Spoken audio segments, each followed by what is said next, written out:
வணக்கம் நண்பர்களே. இந்தியாவின் பணக்காரர்கள் வரிசையில் முதலிடத்தில் இருப்பவர்களில் ஒருவர் அம்பானியினுடைய குடும்பம். ஆனால் அந்த அம்பானி குடும்பத்தில் கடனில் தவிக்கிறார்கள், அவர்களுடைய நிறுவனங்கள் நிதி நெருக்கடியில் இருக்கிறது என்று சொன்னால் நீங்கள் நம்புவீர்களா? அதுதான் உண்மை.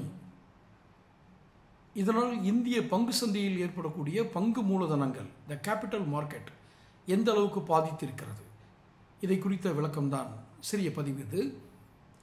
இந்த பதிவுக்குள்ளே போகிறதுக்கு முன்னாடி இது வரைக்கும் சேனல் சப்ஸ்கிரைப் பண்ணாதவங்க சப்ஸ்கிரைப் பண்ணிக்கோங்க, நோட்டிஃபிகேஷன் பில் பதிவு பண்ணுங்கள். அப்போ தான் உங்களுக்கு என்னுடைய வீடியோக்கள் பதிவுகள் வந்து சேரும். பிடிச்சிருந்தால் லைக் பண்ணி ஷேர் பண்ணுங்கள். ஒரு காலத்தில் 1 ட்ரில்லியன் ரூபாய் மதிப்பிலான வணிக சாம்ராஜ்யத்தின் உரிமையாளராக இருந்த அனில் அம்பானி, 1 மில்லியனோ 1 பில்லியனோ இல்லை, 1 ட்ரில்லியன் டாலர் அப்படின்னா நீங்கள் கணக்கு போட்டு பார்த்துக்குங்க. அப்போது அதனுடைய அந்த வணிக சாம்ராஜ்யத்தினுடைய தலைவராக, சிஇஓ, எம்டி என்று அழைக்கப்படுகிற நிறுவனத்தின் தலைவராக இருந்தவர் அனில் அம்பானி. அவர் இன்று பல்வேறு கவலைகளை எதிர்கொண்டிருக்கிறார். முதலாவதாக, அவரது குழும நிறுவனங்கள் அமலாக்க இயக்குநரகத்தால் விசாரிக்கப்படுகிறது. அமலாக்கத்துறை, என்ஃபோர்ஸ்மெண்ட், வருமான வரித்துறையினுடைய என்ஃபோர்ஸ்மெண்ட். 35க்கும் மேற்பட்ட இடங்களில் சோதனை நடத்தப்பட்டு மிகப்பெரிய தொகை தொடர்பான விசாரணை மும்முரப்படுத்தப்பட்டுள்ளது. இது என்னது? அனில் திருபாய் அம்பானி, இதுதான் இந்த முகேஷ் அம்பானிக்கும் அனில் அம்பானிக்குமான தகப்பன். அந்த குழுமத்தினுடைய அனில் திருபாய் அம்பானி குழுமத்தினுடைய தலைவர் அனில் அம்பானி செவ்வாய்க்கிழமை அன்று ஆகஸ்ட் 5, இன்னைக்கு தேதி ஆகஸ்ட் 10, இந்த பதிவிடுற நாள் ஆகஸ்ட் 10, ஆகஸ்ட் 5 அன்னைக்கு டெல்லியில் உள்ள அமலாக்கத்துறை இயக்குநரகத்துக்கு, இடி அலுவலகத்துக்கு, தலைமை அலுவலகத்துக்கு விசாரணைக்கு வரணும்னு சொல்லி சம்மன் கொடுக்குறாங்க. யாருக்கு? அனில் அம்பானிக்கு. அனில் அம்பானி குழுமத்தினுடைய நிறுவனங்கள் ஆயிரக்கணக்கான கோடி ரூபாய் மதிப்புள்ள வங்கி கடன்களை போலி நிறுவனங்கள் மூலம், ஷெல் கம்பெனிஸ்ன்னு சொல்லுவாங்க, அதாவது ஒரு நிறுவனமே இருக்காது, அந்த பேரில் ரிஜிஸ்ட்ரேஷன், ஒரு பேர் ரிஜிஸ்ட்ரேஷன் மட்டும்தான், அந்த நிறுவனங்கள் பேரில் கடன் வாங்கியிருக்காங்கங்கிறது தான் இப்போ குற்றச்சாட்டு. வங்கி கடன் மோசடி தொடர்பாக பண மோசடி தடுப்பு சட்டத்தின் கீழ் அமலாக்கத்துறை அனில் அம்பானியினுடைய வாக்குமூலத்தை பதிவு பண்ணுறாங்க. நிதி முறைகேடுகள் நடைபெற்றதாக எழுந்த அனைத்து குற்றச்சாட்டுகளையும் அனில் அம்பானி குழுமம் முற்றிலுமாக மறுக்குது. அது அஃபீஷியல், அவங்க மறுக்க தான் செய்வாங்க. நிறுவனமும் அதன் அதிகாரிகளும் விசாரணை நிறுவனத்துடன் முழுமையாக ஒத்துழைப்பதாக ஒரு அறிக்கையில் குறிப்பிட்டிருக்காங்க. இது காமன், எல்லாரும் செஞ்சு ஆகணும். 2 வாரங்களுக்கு முன்னாடி அனில் அம்பானி குழும நிறுவனங்கள் மற்றும் அதிகாரிகளின் இடத்தில் அமலாக்கத்துறையினுடைய விரிவான சோதனைகளுக்கு பிறகு அனில் அம்பானியிடம் விசாரணை நடைபெறுது. என்ன? ஜூலை 24ஆம் தேதி தொடங்கி மும்பையில் 35க்கும் மேற்பட்ட இடங்களில், அவங்க கம்பெனி சம்மந்தப்பட்ட இடங்களில் 50 நிறுவனங்கள், 25 தனிநபர்கள்ட்ட 3 நாட்கள் சோதனை நடைபெறுது. அப்போ அமலாக்கத்துறையினுடைய விசாரணையில் அனில் அம்பானி குழும நிறுவனங்கள் சம்பந்தப்பட்ட 17,000 கோடிக்கு அதிகமான பரிவர்த்தனைகள் வந்திருக்குன்னு சொல்லி ஒரு இதை கண்டுபிடிக்கிறாங்க. இந்த நிறுவனங்கள் வங்கிகளில் இருந்து பெறப்பட்ட கடன்களை போலி நிறுவனங்கள் மூலம் மாற்றியதாக கூறப்படுது. அதாவது அமலாக்கத்துறை விசாரணை என்ன சொல்ற, அந்த அம்பானி குடும்பத்துடைய குழும நிறுவனங்களில், அனில் அம்பானி குழும நிறுவனங்களில் சம்பந்தப்பட்ட 17,000 கோடி பணம் பரிவர்த்தனை, டிரான்சாக்ஷன், ரைட்டா? அப்போ இது எல்லாம் போலி நிறுவனங்கள் மூலம் நடந்திருக்கு. இப்போ இதில் யார் கூட்டு சேர்ந்திருக்காங்க அப்படின்னு பார்க்குறாங்க. எஸ் வங்கி, எஸ் பேங்க் அப்படின்னு சொல்கிற அந்த வங்கி கூட்டு சதி செய்ததா அப்படின்னா, இதை தவிர 2017-19 இந்த அனில் அம்பானி குழும நிறுவனங்கள் எஸ் வங்கியிடமிருந்து 3,000 கோடி ரூபாய் கடன் பெற்றதாக சொல்கிறாங்க. அப்போ இதற்கு ஈடாக அனில் அம்பானி குழுமம் எஸ் வங்கியின் நிறுவனருக்கு நிதி சலுகைகளை வழங்கியதாகவும் சொல்கிறாங்க. எப்படி? அனில் அம்பானி குடும்பத்துக்கு வந்து அவங்க 3,000 கோடி கொடுக்குறாங்க. அதை எப்படி ஒரு சில சலுகைகள் அந்த கம்பெனி கொடுத்துருக்கு. கடன் ஒப்புதல் கொடுப்பதற்கு முன்பு வங்கி நிறுவனருக்கு நேரடியாக பணம் அனுப்பப்பட்டதாக சொல்லுது. யார்? எஸ் பேங்குடைய தலைவருக்கு, வங்கி தலைவருக்கு நேரடியாக பணம் கொடுத்துருக்காங்க. எஸ் வங்கியிடமிருந்து கடன் பெறுவதிலும் மிகப்பெரிய முறைகேடுகள் நடந்திருக்கிறதா அமலாக்க இயக்குநரகம் சந்தேகிக்குது. சரி, சிபிஐ தாக்கல் செய்த குறைந்தது 2 எஃப்ஐஆர்களை அடிப்படையாக கொண்டு அமலாக்க இயக்குநரகம் வழக்கு தொடர்ந்திருக்கு. இது தவிர பல ஒழுங்குமுறை அமைப்புகளும் அனில் அம்பானி குழுமத்துக்கு எதிரான விசாரணை அறிக்கைகள் சமர்ப்பித்திருக்காங்க. இந்த நிறுவனங்களுடைய இந்திய பத்திரங்கள், இந்தியாவில். ஏன்னா அவங்களுக்கு உலகம் பூரா அனில் அம்பானி குடும்பத்துக்கு வந்து உலகம் பூரா இது இருக்குது, கம்பெனிகள் இருக்குது, கடன் வாங்கியிருக்காங்க, வியாபாரம் பண்ணுறாங்க. அப்போ ஷேர் மார்க்கெட் எல்லாத்துலேயும் இருப்பாங்க.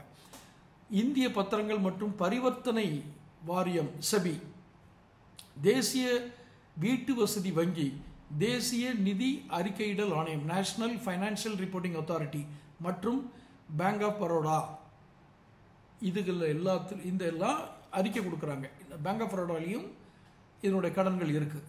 அனில் அம்பானி குழுமம் என்ன சொல்கிறாங்கன்னா, சந்தை ஒழுங்குமுறை ஆணையமான செபி 2024ஆம் ஆண்டு பிறப்பித்த உத்தரவில் பிற நிறுவனங்களுக்கு நிதியை திருப்பி விடுவதற்கு சூத்திரதாரி அனில் அம்பானி என்று குறிப்பிடப்பட்டிருக்கு. செபி சொல்கிறாங்க, அதாவது ஒரு போலி கம்பெனி பேரில் லோன் வாங்க வேண்டியது, அந்த லோனை வந்து வங்கி வேறு கம்பெனிகள், போலி பேரில் ஆரம்பித்த கம்பெனிகளுக்கு, போலியான பேரில் ஆரம்பித்த கம்பெனிகளுக்கு மாற்றி விட வேண்டியது. அப்போது தகுதியற்ற நபர்கள் நிறுவனங்களுக்கு கடன் வழங்க வேண்டாம் என ரிலையன்ஸ் ஹோம் ஃபைனான்ஸ் RHFL அப்படின்னு சொல்கிறேன், ஹோம் ஃபைனான்ஸ் லிமிடெட் இயக்குநர்கள் குழு எச்சரித்ததாகவும் இதில் இருக்குது, செபி சொல்லியிருக்காங்க. அப்போ RHFL கடன் ஒப்புதல் செயல்பாட்டில் பல முறைகேடுகள் கண்டறியப்பட்டுள்ளது. இதில் என்ன கொள்கை மீறல் முழுமையற்ற ஆவணங்கள் அப்படிங்கிறதுனா, முன்னதாக அனில் அம்பானியுடைய குழுமத்தின் நிறுவனமான ரிலையன்ஸ் பவர், பார்த்துக்குங்க, ரிலையன்ஸ் பவர் அந்த அமலாக்கத்துறை சோதனை குறித்து ஒரு அறிக்கை வெளியிடுது. அந்த அறிக்கையில் அனைத்து இடங்களிலும் அமலாக்கத்துறை நடவடிக்கைகள் முடிவுக்கு வந்துள்ளன, நிறுவனமும் அதன் அனைத்து அதிகாரிகளும் அமலாக்கத்துறைக்கு முழுமையாக ஒத்துழைப்பு அளித்து வர்றாங்க, எதிர்காலத்தில் என்ன விசாரணை வந்தாலும் நாங்கள் ஒத்துழைப்பு கொடுக்குறோம், இந்த எங்கள் நிறுவனத்தின் தொழில்முறை செயல்பாடுகள், நிதி செயல்திறன், பங்குதாரர்கள், ஊழியர்கள் எந்த தாக்கத்தையும் ஏற்படுத்தாது அப்படின்னு சொல்கிறாங்க. யார்? ரிலையன்ஸ் பவர் வந்து சுயாதீனமாக பட்டியலிடப்பட்ட ஒரு நிறுவனம், அதாவது அவங்க லிஸ்டட் கம்பெனி. அனில் அம்பானி இந்த நிறுவனத்தில் குழுவில் இல்லை. ரிலையன்ஸ் கம்யூனிகேஷன்ஸ் நிறுவனத்துடன் ரிலையன்ஸ் பவருக்கு பொருளாதார ரீதியில் எந்தவித தொடர்பும் கிடையாது. ரிலையன்ஸ் பவர் வேற, ரிலையன்ஸ் கம்யூனிகேஷன்ஸ் வேறையா. இந்த மாதிரி மாயாஜாலங்கள்லாம் யார் பண்ண முடியும்? இந்தியாவில் பெரிய தொழிலதிபர்கள் தான் பண்ண முடியும். ரிலையன்ஸ் கம்யூனிகேஷன்ஸ் 2016 முதல் திவால் நிலை செயல்முறைக்கு உட்பட்டுள்ளதுன்னு அந்த அறிக்கையில் சொல்கிறாங்க. அப்போ ரிலையன்ஸ் கம்யூனிகேஷன்ஸ் உடைய இது வந்து திவால் ஆகுது, ரைட்? விஷயம் இது எப்படி வெளியே வந்தது? 2019 ஜூன் மாதத்தில் இந்த விஷயம் முதல்ல வெளிச்சத்துக்கு வரும்போது ரிலையன்ஸ் கேபிட்டல் நிறுவனத்தை தணிக்கை செய்து கொண்டிருந்த PwC அந்த பணியிலிருந்து விலகிடுச்சு. அப்போ பின்னர் பரிவர்த்தனைகளை குறித்து கேள்வி எழுப்பிய PwC சில பரிவர்த்தனைகள் கவனிக்கப்பட்டு சரி செய்யப்படாவிட்டால் அந்த நிறுவனத்தின் நிதி நிலையில் பெரும் தாக்கத்தை ஏற்படுத்தக்கூடும் அப்படின்னு சொல்கிறாங்க. இப்போ ரிலையன்ஸ் கேபிட்டல் நிறுவனத்தை தணிக்கை செய்ததிலிருந்து விலகின அந்த PwC விலகல் கடிதம் கார்ப்பரேட் விவகார அமைச்சகத்தினுடைய இணையதளத்தில் பதிவேற்றம் செய்யப்படுறாங்க. அது கார்ப்பரேட் அஃபேர்ஸ் பதிவேற்றம் செய்யப்படுது. அதில் ரிலையன்ஸ் கேபிட்டலின் நிதி குறித்து பல கேள்விகள் எழுப்புறாங்க. இது ரிலையன்ஸ் கேபிட்டல். ஆனால் ஒரு பொது அறிக்கையை வெளியிட்ட அனில் அம்பானி குழுமம் தணிக்கை நிறுவனத்தின் மீது இந்த கவலையை முற்றிலுமாக நிராகரிக்கிறாங்க. மேலும் நிறுவனத்தின் புதிய தணிக்கையாளராக பதக் HT அண்ட் அசோசியேட்ஸ் அப்படின்ற நியமிக்கிறாங்க. இதில் எல்லாம் நான் வந்து டெக்னிக்கலாக ரொம்ப உள்ளே போனால் எல்லாத்துக்கும் குழப்பம் நம்ம வாசகர்களுக்கு. அதாவது விரிவாக பார்க்கணுன்றதுக்காக தான் இதை சொல்லிட்டு இருக்கேன். அனில் அம்பானி குழுமம் எப்படியெல்லாம் நிதி பரிவர்த்தனைகளில் மோசடி பண்ணி வங்கிகளை ஏமாற்றி இப்போ நிலையில் இருக்காங்க. எக்கனாமிக் டைம்ஸ் வங்கி ஆசிரியர் சங்கீதா மேத்தா ஒரு பாட்காஸ்டில் பேசும்போது இது போன்ற சூழலில் 2017-19 இடையிலான காலகட்டத்தில் வங்கி மற்றும் நிதி நிறுவனங்களின் நம்பிக்கை நிச்சயமற்ற தன்மை இருந்தது. இந்தியாவின் நிதி சந்தைகளில் கொந்தளிப்பு, அதாவது ரொம்ப ஏற்ற இருக்கிற காலத்தில் IL&FS மற்றும் திவான் ஹவுசிங் ஃபைனான்ஸ் லிமிடெட் போன்ற நிறுவனங்கள் கடனை திருப்பி செலுத்த தவறிவிட்டன. இப்போ இதை நீங்கள் என்ன பண்ணுவீங்க? எஸ் வங்கியோட நிறுவனர் ராணா கபூர் குடும்ப நிறுவனங்களில் ரிலையன்ஸ் கேபிட்டல் முதலீடு பண்ணியிருக்கு. இப்போ ரிலையன்ஸ் கேபிட்டலோட ஓனர் வந்து அனில் அம்பானி. இப்போ எஸ் பேங்குக்கும் ரிலையன்ஸுக்கும் சம்மந்தம் இருக்குன்னு சொல்லணுமா இல்லையா? ரிலையன்ஸ் கேபிட்டலுக்கு கடன் வழங்கப்பட்ட போது அது குறித்த தகவலை வங்கியின் இயக்குநர்கள் குழுவிடம் ராணா கபூர் தெரிவிக்கலை. டைரக்டர்லாம் சொல்லணும், கம்பெனி ஆக்ட் படி அவங்க சொல்லணும். பேங்க் ஆஃப் பரோடாவிலையும் அனில் அம்பானி குழுமம் பெரும் தொகையை கடனாக பெற்றிருக்கு. ஆனால் அத்தகைய சூழலில் நிறுவனத்தின் நிதி பரிவர்த்தனைகள் குறித்தும் கேள்வி எழுப்ப பேங்க் ஆஃப் பரோடா விசாரணைக்கு உத்தரவிட்டிருக்காங்க. இந்த விவகாரத்தில் நிதி சார்ந்த தகவல்களை ஆராய்வதற்காக பேங்க் ஆஃப் பரோடா வங்கி கிராண்ட் தோர்டன் அப்படிங்கிறத நியமிச்சிருக்காங்க. அந்த அறிக்கையில் அனில் அம்பானி குழும நிறுவன நிதி பரிவர்த்தனைகள் முறைகேடு நடந்திருக்கு. அதுக்கப்புறம் இந்த விசாரணையில் மத்திய அமைப்புகள் ஈடுபடுது. அதன் தொடர்ச்சிய விசாரணை தற்போது அமலாக்கத்துறையிலுடைய அனில் அம்பானி ஆஜராகும் கட்டத்தை எட்டியிருக்கு. சரி, இந்த பண மோசடி தடுப்பு சட்டத்தை எப்போ அமல்படுத்த முடியும்? முறைகேடுகளை கண்டறியும் வங்கி தடவியல் தணிக்கையை நடத்தும், ஃபொரன்சிக் அதை நடத்துவாங்க. நிதி வேறு ஏதாவது டைவர்ஸ்ஃபை ஆகிருக்கு அல்லது மோசடி பரிவர்த்தனைகள் அப்படின்னு தணிக்கைகளை வெளிப்படுத்தும். வங்கி எஃப்ஐஆர் பதிவு பண்ணி கடனை மோசடின்னு அறிவிக்கும். இப்போ குற்ற செயல்கள் வெளிப்படையாக தெரியும் பொழுது அமலாக்க இயக்குநரகம் அல்லது சிபிஐ விசாரணையை தொடங்கும். பிஎம்எல்ஏ பிரிவு 3 படி ஒருவர் குற்றம் மூலம் வரும் வருமானம் தொடர்பான செயல் தெரிந்தே ஈடுபட்டால் அது பண மோசடி குற்றவாளி ஆவார். இதுக்கு ஆஜராகிற வழக்கறிஞர் யாரு? Kapil Sibal. Right. Reliance ADA குழுமத்தோட தொடர்புடைய நிறுவனங்கள் வாங்கிய 3000 கோடி ரூபாய் மதிப்புள்ள கடன்கள் தொடர்பாக அமலாக்க இயக்குநரகம் விசாரணை மேற்கொண்டுள்ளது. கடனை திருப்பி செலுத்துவதை தவிர்ப்பதற்காக இந்த பணம் செல் நிறுவனம் மூலம் மாற்றப்பட்டதா தெரியுது. இப்போ கடந்த காலில் பல உயர்நிலை மோசடிகள் இதே போன்ற செயல்பாட்டை வச்சிருந்திருக்காங்க. யாரெல்லாம்? திவான் ஹவுசிங் ஃபைனான்ஸ், வாட்வான் 34,000 கோடி போலி வீடு கடன்கள் மற்றும் நிதியை திசை திருப்புறதுன்னு.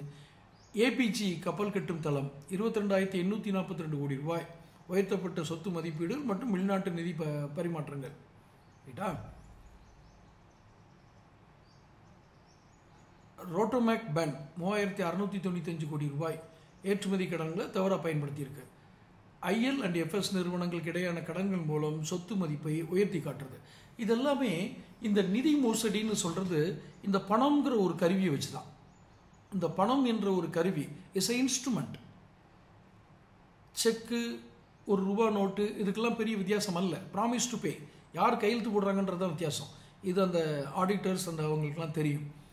இப்போது பேங்க் ஆஃப் பரோடா, எஸ் வங்கி, அனில் அம்பானியோடைய குழுமம், குரூப் ஆஃப் கம்பெனிஸ், இவங்கெல்லாம் சேர்ந்து எவ்வளவு நிதிகளை இப்படி கையாடல் பண்ணியிருக்காங்க, சூறையாடி இருக்காங்க. இதெல்லாம் ஒரு வங்கி ஒரு பணத்தை எடுத்து ஒரு தனியார் நிறுவனத்துக்கு கொடுத்தது எப்படி நீங்கள் அதில் நடந்த குற்றங்கள் எப்படி நம்மளை பாதிக்குன்னு சொல்கிறீங்களா? வங்கி ஒன்றும் வானத்திலேருந்து பணத்தை கொண்டு வரல, பொதுமக்களுடைய பணம். அப்போ எஸ் வங்கியிலையும் பேங்க் ஆஃப் பரோடாலையும் இருக்கிற பொதுமக்களுடைய பணம் இப்படி சூறையாடப்பட்டிருக்குன்னா இதை பற்றி கேள்வி கேட்க போது யார்? இதுக்கு செபின்னு ஒரு அமைப்பு வேறு இருக்குது. செபி என்ன செஞ்சிட்டு இருக்கு? மிக மிக தவறான வழிகாட்டுதல் நடக்கிறது. இதுக்கு நீதிமன்றங்கள் தான் நமக்கு தீர்வு. ஏனென்றால் அரசியல்வாதிகளிடம் இதற்கான தீர்வை நாம் எதிர்பார்க்க இயலாது. தேர்தல் நிதி அது இதுன்னு ஏகப்பட்ட இது கொடுப்பாங்க. அதிலெல்லாம் நம்ம இதை எதிர்பார்க்க முடியாது. அதனால் என்ன செய்யணும்? நாம் தான் குரல் எழுப்பணும். இந்த பதிவை பாருங்கள், இதை நிறைய ஷேர் பண்ணுங்கள், என்னுடைய சேனல் சப்ஸ்கிரைப் பண்ணுங்கள். உங்களுக்கு நான் இந்த மாதிரி அதாவது ஒரு விழிப்புணர்வு பதிவுகள் உங்களுக்கு வந்து சேரணும்னா நோட்டிஃபிகேஷன் பெல் பதிவு பண்ணுங்கள். அடுத்தடுத்த வீடியோக்களை சந்திப்போம். நன்றி.